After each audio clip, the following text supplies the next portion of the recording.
Hi, in front of me is CAT S62 Pro, and today I would like to show you how you can set up screen lock on this device. Firstly, open Settings. Now scroll down and choose Security. Then click Screen Lock.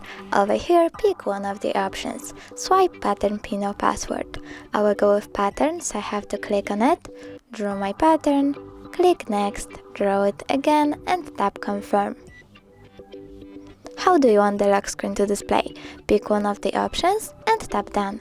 Now when I turn off my screen and turn it back on, I can see that pattern is required.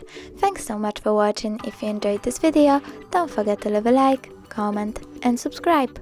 Bye!